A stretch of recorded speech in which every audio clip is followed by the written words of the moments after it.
교회 분쟁이 사회법 소송으로 번지는 사례가 늘면서 교회 정관의 중요성이 커지고 있습니다. 교회마다 제각각인 정관, 표준화가 필요하다는 목소리가 나오고 있습니다. 대북 인권단체인 북한정의연대가 북한 인권정책 전환을 정부에 촉구했습니다. 교회가 영향력을 잃어가고 있는 요즘 말씀을 통해 교회의 회복을 모색하는 컨퍼런스가 열렸습니다. 안녕하십니까. 구티비 뉴스입니다. 교회 안에서 일어나는 각종 분쟁을 살펴보면 제대로 된 정관을 갖추지 못해서인 경우가 많습니다. 심지어는 사회법 소송으로 이어지기도 하는데요. 교회마다 제각각인 정관을 표준화해야 한다는 목소리도 나옵니다. 자세한 내용 진은희 기자가 보도합니다. 교회의 기본 규범을 담고 있는 정관은 교회가 법적인 요건을 갖추고 기능하기 위해선 반드시 필요합니다. 하지만 교회의 규모나 여건에 따라 편차가 크고 제각각인 경우가 많아 갈등과 분쟁으로 이어지는 사례가 빈번합니다. 심지어 교회 안에서 해결되지 못해 사회법 소송으로 번지는 경우도 생깁니다. 이 정관이 바로 그러한 분쟁 해결의 기준이 되고 있습니다. 근데 문제는 이러한 또 정관이 없는 교회가 많다는 게 현실입니다. 또 내용이 명확하지 않고 심지어 또 교단 헌법이나 또 법원의 판결과 또 배치되는 경우도 있었습니다.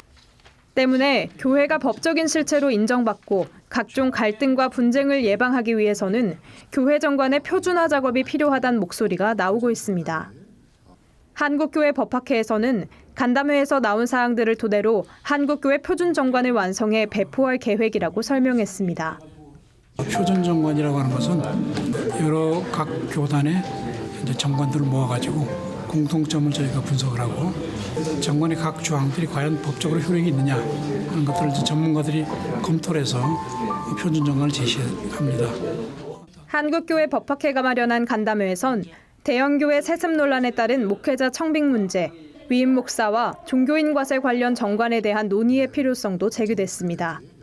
대형교회를 중심으로 한 분쟁이 사회적으로 큰 파장을 일으키면서 올바른 정관 제정의 필요성을 공감하는 분위기가 확산되고 있습니다. 분쟁의 문제를 넘어 교회가 교회다움을 회복해 간다는 차원에서 정관에 관한 논의는 한국교회가 다 함께 고민해야 할 문제입니다. 구티비 뉴스 진은입니다. 대북 인권단체인 북한정의연대가 기자회견을 갖고 북한 인권 정책을 전환해 줄 것을 정부에 강력히 촉구했습니다. 기자회견은 북한정의연대를 비롯해 6.25 국군포로 가족회, 북한인권증진센터 관계자 등이 참석했습니다. 이들은 현재 북한에 억류된 자국민과 북한인권국군포로 및 납치 피해자들의 송환 문제는 진전이 없는 상황이라며 현 정부가 북한과의 인권 대화를 즉각 개시하고 올바른 인권 협상부터 실행하길 촉구한다고 강조했습니다. 이어 대북 정책과 비핵화 협상에서 북한 인권 문제를 제기해 대북 정책 전환을 이끌어야 한다며 자국민 송환과 석방 없는 대북 인도 지원을 중단할 것을 촉구했습니다. 한편 북한정의연대는 탈북민과 북한 인권 단체의 의견을 모아 추후 청와대에 전달할 계획입니다. 교회가 선한 영향력을 미치지 못하는 시대, 교회의 고민은 깊어질 수밖에 없습니다. 전국의 목회자와 평신도 리더를 대상으로 열린 동수원 형제 컨퍼런스에선 교회의 본질인 말씀을 회복하는 것이 가장 중요한 과제로 제시됐습니다. 이번 컨퍼런스에선 말씀 중심으로 사역하는 목회자들의 철학과 비전이 공유됐습니다. 이들 모두는 교회가 세상에서 선한 영향력을 회복하려면 본질인 말씀을 회복해야 한다고 입을 모았습니다. 행사를 주최한 동수원 장로교회 김상현 목사는 세상을 뚫을 힘은 말씀에서 나오기 때문에 교회 기반은 말씀이 돼야 한다며 컨퍼런스를 통해 말씀이 기반이 되는 교회론을 널리 알리는 게 목표라고 밝혔습니다. 주강사로 나선 권준 목사는 하나님은 말씀을 믿고 따르는 사람 위에 교회를 세우신다며 교회다움을 회복하려면 교회가 건물이 아닌 사람이라는 사고의 전환이 필요하다고 강조했습니다. 올해로 3회째를 맞은 동수원 형제 컨퍼런스는 동수원 장로교회와 시애틀 형제교회에서 1년에 한 번씩 번갈아가며 개최됩니다.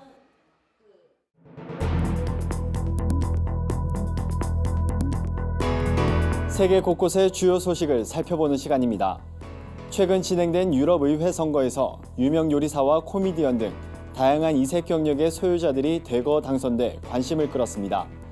반난민, 반EU 성향의 극우 세력이 크게 증가한 것으로 나타나기도 했는데요.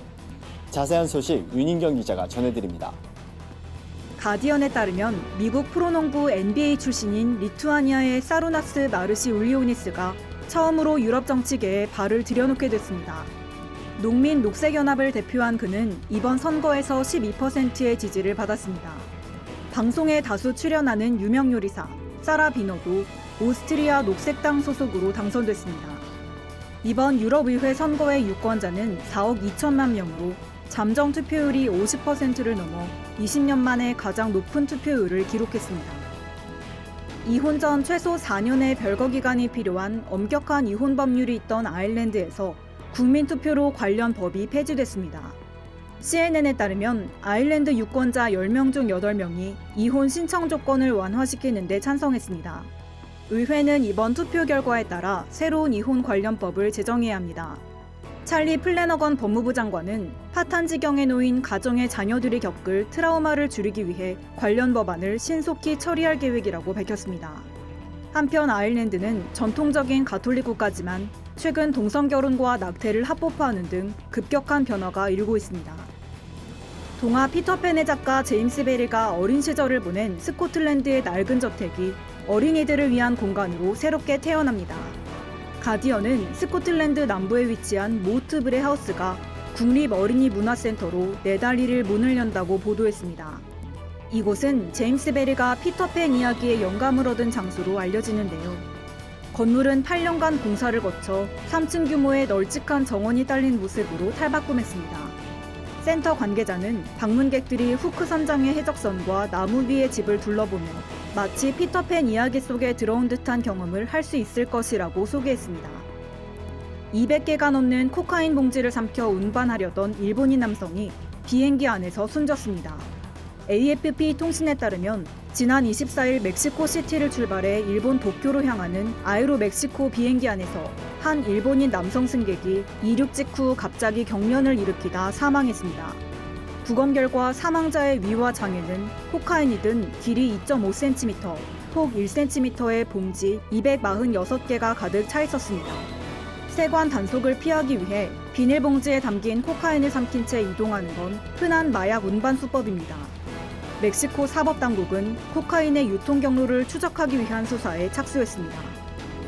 파키스탄 수사당국이 최근 사기 결혼에 가담한 중국인과 파키스탄인 일당을 인신매매 혐의로 무더기 체포했습니다. 뉴욕타임즈에 따르면 사기 결혼에 속아서 중국 남성과 결혼한 파키스탄 여성이 최근 몇 주간 150명이 넘는 것으로 나타났습니다. 중국 남성들은 부자 행세를 하거나 자신이 무슬림이라는 거짓 문서를 만들어 파키스탄 여성과 결혼했습니다. 단순히 조건을 속여 결혼하는 것에 그치지 않고 결혼을 빌미로 파키스탄 여성을 데리고 와 성매매를 강요하는 경우도 있다고 뉴욕타임즈는 보도했습니다. 하지만 중국 대사관은 파키스탄 여성들이 성매매를 강요받는다는 건 사실이 아니라고 주장했습니다. 구티비 뉴스 윤인경입니다. 오늘의 사회 이슈를 유창선 기자가 종합해드립니다. 오늘의 이슈 포커스입니다. 공무원연금 수급자 4명 중 1명이 월 300만 원 이상을 받는 반면 국민연금은 고액 수급자가 단 1명도 없는 것으로 확인됐습니다. 더불어민주당 정춘숙 의원실이 공개한 자료에 따르면 공무원연금 수급자 49만 명 중 약 12만 명이 한 달에 300만 원 이상을 받습니다. 월 400만 원 이상 수급자도 4,500명에 달합니다. 수급액 차이가 큰 이유는 가입기간과 납입금 차이가 크기 때문입니다. 하지만 수백조 원에 달하는 공무원연금 적자에 따른 연금 부채 충당금 증가로 국민 부담이 늘고 있다는 지적입니다. 최근 유증기 대량 누출 사고가 발생한 하나토탈 대상공장이 방지시설 없이 대기 중에 오염물질을 배출해온 것으로 드러났습니다. 충남도는 민관 합동 점검에서 총 10건의 위법 사실을 적발했다고 밝혔습니다. 충남도는 배출시설 및 방지시설 비정상 운영 등 2건에 대해서는 조업정지 10일, 대기배출시설 미신고 건은 사용정지 처분을 내릴 방침입니다. 방지시설에 딸린 기계기구류 고장 훼손 방치와 대기오염물질 자가 측정 기록 보조 미이행 등 나머지 7건에 대해서는 경고와 과태료가 처분됩니다. 서울시가 아낀 전기를 판매해 수익을 올리는 가상발전소를 중서 건물까지 확대합니다. 현재 6.3메가와트급인 가상발전소 발전 용량을 2025년까지 100메가와트로 끌어올린다는 목표입니다. 이에 따른 연간 수익도 44억 원에 달할 것으로 서울시 측은 예상했습니다. 서울시는 자치구 소유 공공건물과 시설, 계약 전력 1000kW 이상 공동주택, 연면적 3000제곱미터 이상 건물을 가상발전소로 등록하고 중소형 건물을 중심으로 참여시설 모집에 나설 예정입니다. 현대자동차가 국내 최초로 2층 전기버스를 선보였습니다. 국토교통부 지원을 받아 한국형으로 개발했습니다. 현대차가 공개한 이 버스는 운전자를 제외하고 모두 70명이 탈 수 있습니다. 1층은 출입구를 낮춘 저상형으로 휠체어 탑승용 전동식 경사판과 휠체어 고정 공간을 적용했습니다. 순행식 리튬 폴리머 배터리를 장착해 한 번 충전으로 약 300km를 주행할 수 있습니다. 완전 충전까지는 72분이 걸립니다. 현대차는 탑승자 안전을 위해 차체 자세 제어 기능과 전방 충돌 방지, 차로 이탈 경고 등 운전자 보조 시스템도 탑재했습니다. 구티비 뉴스 유창선입니다. 주요 단신입니다. 대한예수교장로회 통합총회 한국교회 언론홍보위원회가 제103회기 정기포럼을 개최합니다. 포럼은 비판적 저널리즘과 한국교회의 대응이란 주제로 다가오는 30일 오후 12시부터 4시까지 한국교회 100주년 기념관에서 열립니다. 발제자로는 호남대 김기태 교수, 매일경제 하원 기자가 나서며 한교총, 교회협 관계자 등이 토론자로 초청됐습니다. 총신대학교 이재서 신임 총장이 다가오는 30일 총신대 사당 캠퍼스에서 취임식을 가집니다. 신임 총장으로 선출된 총신대 사회복지학과 이재서 교수는 25일 총신대 법인이사회에서 임명장을 받고 4년 임기의 시작을 알렸습니다. 이 교수는 조속한 시일 내에 상처를 치유하고 대학 정상화를 이끌겠다고 말했습니다. 기동 연예인으로 알려진 현 정희영 부부가 4,500여만 원을 국제 어린이 양육기구 한국 컴패션에 전달했습니다. 이번 기부금은 지난 21일 진행된 부부의 메이드 인 헤븐 바자회를 통해 마련됐습니다. 기부된 수익금 전액은 컴패션을 통해 제3세계 아이들을 후원하는 데 사용될 계획입니다. 구티비가 미디어 공모전을 개최합니다. 모집 분야는 2분 내외의 영상과 이미지로 세상을 복음의 빛으로 선하고 아름다운 뉴스, 내가 좋아하는 말씀 등 복음을 담고 있는 주제라면 출품 가능합니다. 응모기간은 6월 3일부터 7월 7일까지며 개인이나 단체 모두 참여할 수 있습니다. 자세한 내용은 구티비 홈페이지를 통해 확인하면 됩니다. 이상으로 뉴스를 마칩니다. 구티비 뉴스는 인터넷 신문 데일리 굿뉴스를 통해서도 보실 수 있습니다. 시청해주신 여러분 고맙습니다.